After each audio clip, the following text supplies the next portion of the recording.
Prince Harry and Meghan Markle just have no idea how to do the whole let's not make a terrible situation any worse thing. This is not the time. Like, how stupid are these two? Do you really expect any of us to feel even a scintilla of sympathy about the fact that you lost your grace and favour mansion? Honestly, they're nuts.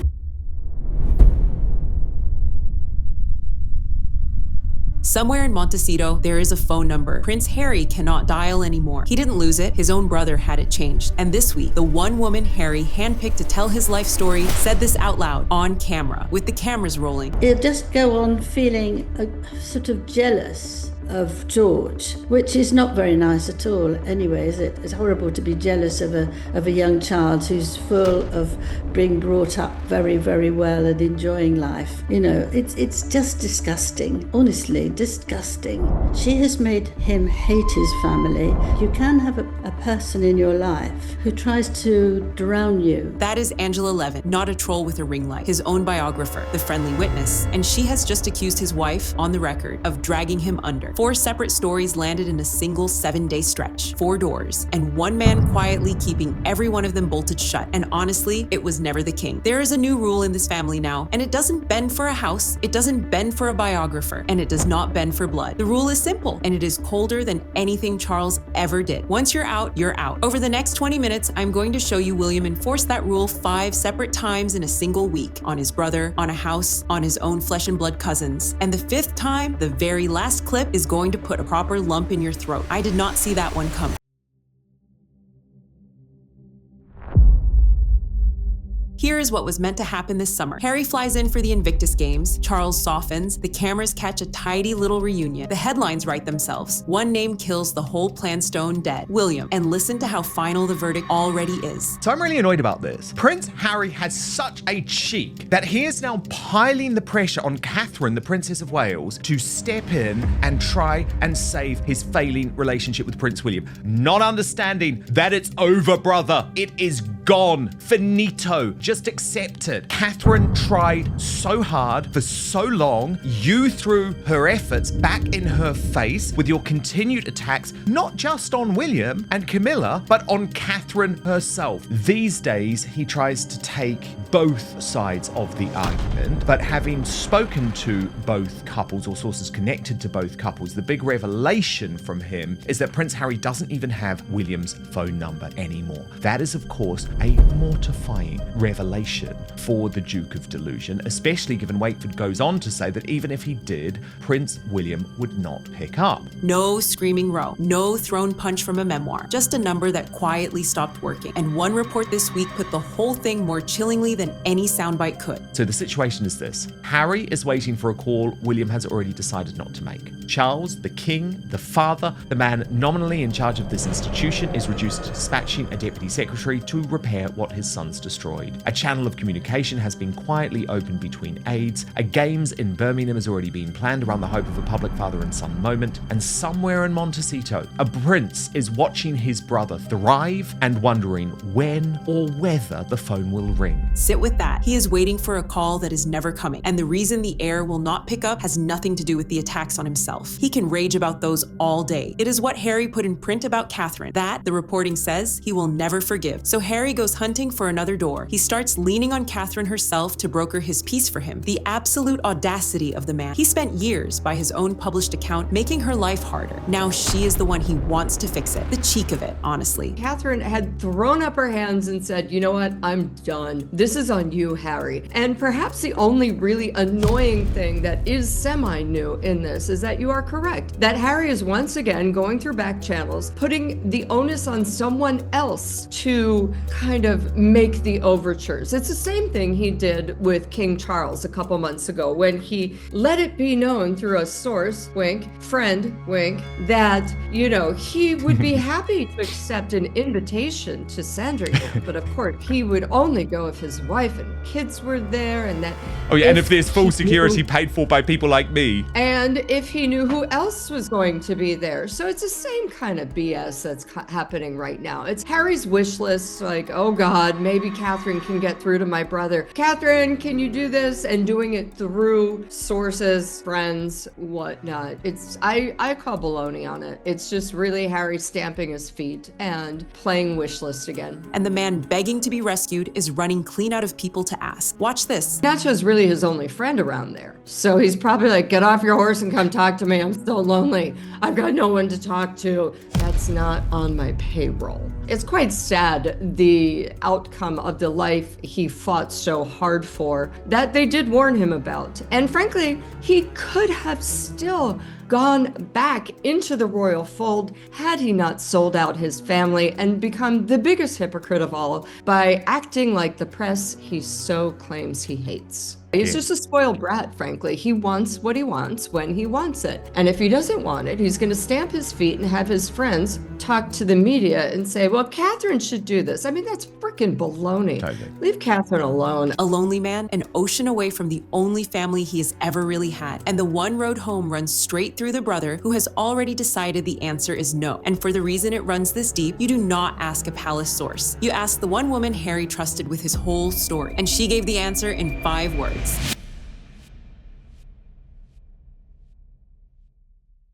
Angela Levin wrote the warm Harry biography back in 2017, the sympathetic one from before any of this came apart. So when she talks now, this is not a hater settling a score. This is the character witness Harry chose for himself, and she is not holding a single thing back. Along comes Meghan, and I'm sorry to say this, but I'm pleased to say it on another level. She has kept on and on and on and on. She has made him hate his family. She's made him that he's got bad mental health. And actually, you can do that. You can have a person in your life who tries to drown you and make everything awful. And she hasn't tried to make him better. Drowning from the woman who liked him. And it ties straight to Harry's oldest fear. When he confessed to her himself, years before any of this began, he told her he had a small window before his nephew grew up and eclipsed him. Here it is, in Harry's own words, read by the woman he opened up to. I now feel there is just a smallish window when people are interested in me before Prince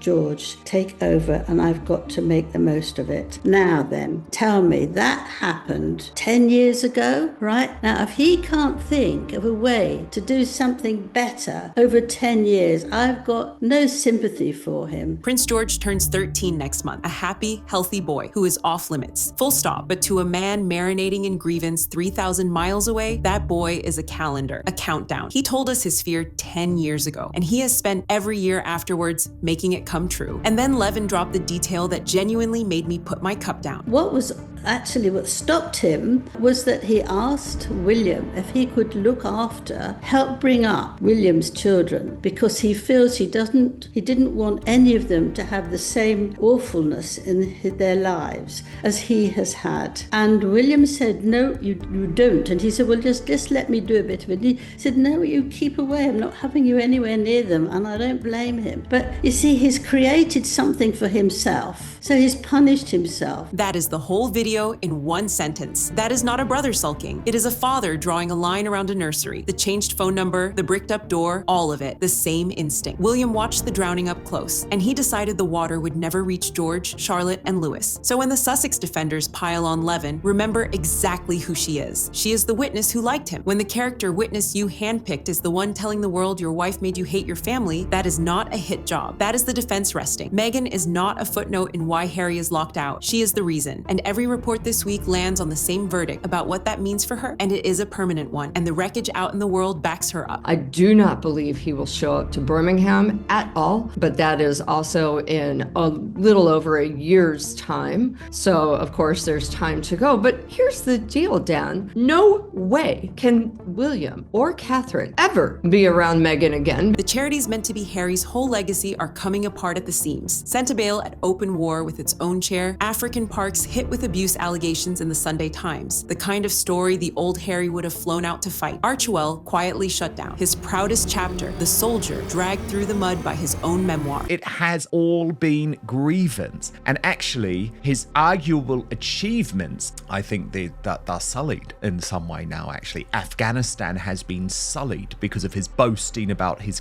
account in Spare, for example. His charity work has been sullied because we know the truth from Dr. Sophie Chandoka about Centre Bali, and of course we're going to come to the other one in just one moment. Archewell's been shut down altogether. But all of those achievements, if they actually were legacy achievements, have come before this window that he knew he had, before he met Meghan Markle. And the biographer who knew him best has watched exactly who he became in the meantime. Bangs him on the back, she won't let him talk if she wants to move. She criticises him for all sorts of things. And so he feels like nonsense, putting him on at the children's table when she was sitting with all the main people there. You know, that's the way you can destroy someone. And look at his face. And he can't do it because he still loves her, or, you know, whatever his reason is. He doesn't want to say, whoops, I made a big mistake. You see, all those are not smiling, and she can manipulate him, and I feel that that's what she's done. One royal writer called the whole collapse Harry's charity curse. Even Levin will not let him hide behind that soft little word. Well, I don't think it's a curse. It might be unpleasant, but, you know, the fact that men there might be attacking people and trying to get rid of them because they want part of the land, that happens a lot with Africa Parks. And in Centarbally, you know, looking after small children who have come from very, very ill parents. So, you know, you can't say that everyone's got to be well and nice and kind. It's just you've got to be sensible. You've got to be enabled to carry it through. I mean, he loves animals. That's fine. He can help there too. But it is all to do with how you understand what's going on there and then you work at it. It's not a curse. It's just unfortunate that it's happened because this is 2026, the year that we're living in. And you could go around any country now and say what nonsense it is. And this country is absolutely in a state. So, you know, you have to manage within it, but you can't then say you're cursed. I'm very unhappy with this country at the moment. I don't feel I've got a curse. I'm sure you feel the same. 100%. It's like, this is down to your bad management and your bad behavior, Prince Harry. A curse is something that lands on you out of the sky. This he steered into with both hands on the wheel. 10 years, every door wide open, and he spent them going under.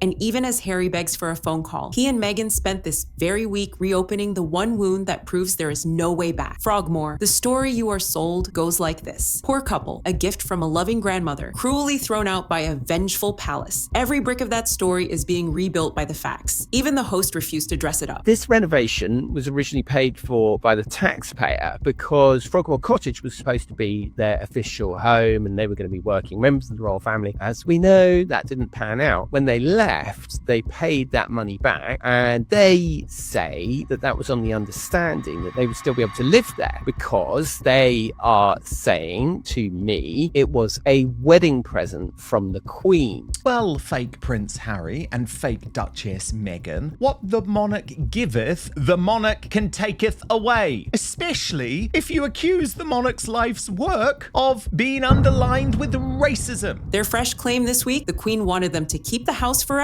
or so we're told. That they paid full market rent, supposedly, and now the Crown is reversing every last renovation, brick by brick, scrubbing them out of the brickwork. And the audience gave them not one drop of sympathy. What you gonna do about it? Because you didn't appreciate anything. So why should we care what you have to say about us taking this away from you? Regardless of if it was before Spare, after Spare, whatever. You've done a lot of horrible things, and we can do what we want to do. Hey, we are the monarchy. We're the institution, which you could not appreciate. So go ahead, cry, do everybody you want. Go kick rocks as far as the royals are concerned, because they're doing the royal thing. And you, Harry and Meghan, are going to be kicked out of that royal thing. Get used to it. That's what I would say. Good for them that they are feeling hurt by it. That's what they need. Be hurt even more. Brutal. But the juiciest receipt of the week is older than all of it. Roll the 2016 tape. So beyond bringing on writers or other people who want to share great content and who understand the voice of the site, which is like talking to a girlfriend and conversational and inspiring, I've always sort of crafted it like aspirational girl next door. Like, you can aspire for it, but you could totally attain it too. That is Meghan in 2016, looking down her nose at $100 candles. Her own lifestyle brand today sells them at $64. The woman who mocked the price tag is now the price tag, and the panel said the bit out loud. That is total nonsense, isn't it? Like, this is absolutely obnoxious. She even sends out candles that don't have a wick. I mean, these are sort of low quality, low grade products, and she is charging a premium for it. Absolutely. This new Meghan is the royal, I'm better than everybody kind of a Meghan. I'm creating a very luxurious brand. She's not creating a brand that's for the, the simple woman that is trying to make a living on a modest salary. She is creating something exactly what she was talking about, the Tig Meghan. So this is that woman, okay? She's resorted to doing what she said she would never do because she's turned into that. She's royalty now. She's hanging on to a title. She's,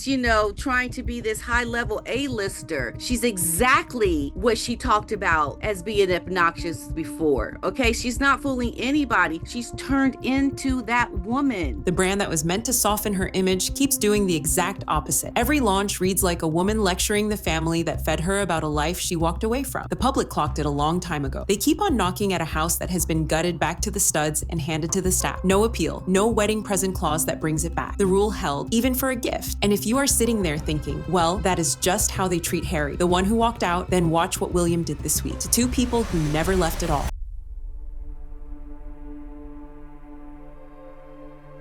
Hours before the only royal wedding of the year, a feud detonated over two women who have done nothing this year but exist quietly, Princess Beatrice and Princess Eugenie, Andrew's daughters. The trigger was an official audit and the numbers are jaw-dropping. Beatrice and Eugenie have been living in some of the finest real estate in London for close to 2 decades without paying a penny in rent. Still, even by the standards of the British royal family, the details that emerged in this report this morning, published by the National Audit Office, are genuinely jaw-dropping. So both sisters are married to wealthy men. Both sisters are living in some of the most exclusive real estate on the planet for a fraction of the market rate. But it's not over, folks. Here is the kicker. They do not pay that rent, that discounted rent. The entire bill is picked up by King Charles, who pays it out of the privy purse funded by the Duchy of Lancaster income. Discounted rent on prime palace property, and the king quietly foots the whole bill. How convenient. Two non-working royals, both married, both with jobs and homes of their own, and the monarch still covers the difference out of his own pocket. The public has run clean out of patience for exactly this, and the guest said so flat out. Also, what's going on in Britain right now is so much rules for thee but not for me, and the public is insanely sick of it. And I just think at this point they need to become private citizens. That's what they are. Be treated that way. And right now William is trying to lead the way, saying, hey, I'm being completely transparent. Look, my wife and I are paying market rent on our forever home. It's £400,000 a year. We have the money, we're paying it. Two princesses, a rent-free start, and a king quietly writing the checks to this day. The optics could not be worse if you built them in a lab. And then one royal writer said the quiet part out loud with no varnish on it at all. The line that should make every Windsor flinch. The Yorks are a crime family. In a crime family, the next generation gets drawn in. They may have been indoctrinated as children, but no one 20 years later seriously argues that it's not their fault and that they are immune to the consequences of their actions. William does not think they are guilty in a courtroom sense. He thinks they are contaminated. And in the age of the social media pile-on, William understands something his father simply does not. That contamination, fair or not, is fatal. And the guest had a flat warning for the two sisters, and for anyone thinking of turning up to that wedding anyway. If the princesses Eugenie and Beatrice had any shame or any sense, they would not show up. Honestly, it's one of these occasions where you send a lovely present and don't gift your actual presents. I think it's just too embarrassing. Contamination, fair or not, fatal. There is the rule, said out loud by someone who knows exactly how William thinks. If he will freeze out two cousins whose only crime is a surname, then the idea that he will ever reopen the door for the brother who torched the place is a fantasy. People keep asking when William will forgive Harry. Wrong question. This week told you he will not even forgive being in the same photograph. He is not running a family anymore. He is running a quarantine, and the very first name on that list was never Beatrice, and it was never even Harry. It was Meghan. So if a man is this ruthless, freezing his brother, freezing his cousins, gutting a house back to brick, you are allowed to ask the hard question. What on earth is worth being this cold? What is he guarding that justifies all of it? This week, without meaning to, he showed us. And it is the part that stops being gossip and starts being something else entirely.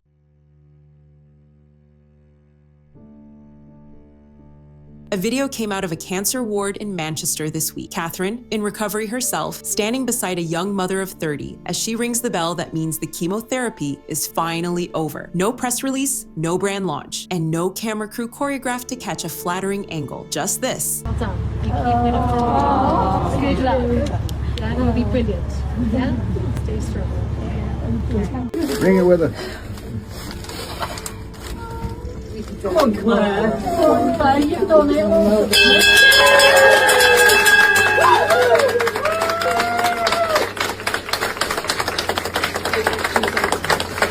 That is what William is guarding. A wife who walks toward dying strangers and means every second of it. 3 children who get to grow up out from under the weather. Now watch the contrast the panel drew, and honestly, it writes itself. The other hospital visit years ago on the other side of the world. It's just a stark difference to how Meghan, when she went to Australia, the Royal Children's Hospital there, everyone had to be carted out to her, whereas Catherine went to them. And also just the way she was so caring and loving towards everyone she met. It really does bring tears to your eyes. Yeah, it does. I mean, there was no humanity in these moments that we're looking at now. Whereas everything about Catherine is soft and meaningful and about the people who she is there to see. This was so gross. It was so gross. And it just shows you how different they are because, I mean, the circumstances were identical, weren't they? Absolutely identical. Yeah. One was performative and the other one was actual. For a decade, we were sold the idea that the warm one, the modern one, the open-hearted one, married into that cold, gray family from sunny California. The warmth was inside the palace the entire time. It just does not run a brand. So when people ask why William will not let Harry and Meghan back in, look hard at what the man is standing in front of. You would change the locks too.